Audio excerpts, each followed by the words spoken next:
ধন্যবাদ মনিয়া। আমি এই মুহূর্তে রয়েছি মিস্টার কুমারখালীর সেউরিয়া লালন আখড়াবাড়িতে। এই আখড়াবাড়িতে কিন্তু আসলে গতকাল বিকেল থেকে রাখাল সেবা, অধি সেবা এবং আজ সকালে বাল্য সেবার মধ্য দিয়ে কিন্তু আসলে এই বাউল সম্রাট ফকির লালন শাহের 135তম যে তিরোধান দিবসের অনুষ্ঠান সেটি কিন্তু চলছে।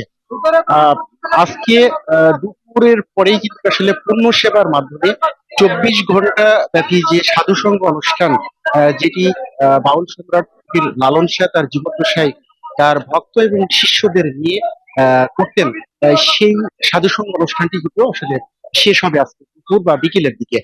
আমি এখানে যারা এসেছেন বাউল সাধু বা যারা লালনের অনুসারী তাদের সাথে কথা বলেছি। তারা বলছেন যে আয়োজন নিয়ে তাদের কোনো অভিযোগ নেই। পাশাপাশি এই এই বছরই প্রথম আসলে এই তিরোধান দিবসের অনুষ্ঠানটিকে এই বাউল সম্রাট ফকির লালন শাহের আখড়াবাড়ির এই আয়োজনকে রাষ্ট্রীয়ভাবে স্বীকৃতি দিয়ে সরকারিভাবে সব ধরনের আসলে আয়োজন সম্পন্ন করেছে কুষ্টিয়া জেলা প্রশাসন এবং সংস্কৃতি বিষয়ক মন্ত্রণালয়। আমি কুষ্টিয়ার জেলা প্রশাসকের সাথে কথা বলেছি। তিনি আমাকে যেমনটি জানিয়েছেন যে এই আয়োজনটি নির্বিঘ্ন করতে ইতিমধ্যে কিন্তু আসলে সব ধরনের প্রস্তুতি তারা নিয়েছেন। পাশাপাশি এখানে আগত লালন অনুসারী বা যারা সাধু রয়েছেন, পাশাপাশি দর্শনার্থীদের নিরাপত্তা এবং তারা যাতে এখানে নির্বিঘ্নে আসতে পারেন এবং এখানে তারা ঘোরাফেরা করতে পারেন, সেই যে আসলে পুলিশের পাশাপাশি র্যাব এবং অন্যান্য আইন শৃঙ্খলা বাহিনী কিন্তু আসলে কড়া নজরদারিতে রেখেছে পুরো লালন একাডেমি চত্বর। পাশাপাশি গোয়েন্দা সংস্থার লোকজন কিন্তু আসলে কাজ করছেন বলে জানিয়েছে জেলা পুলিশ।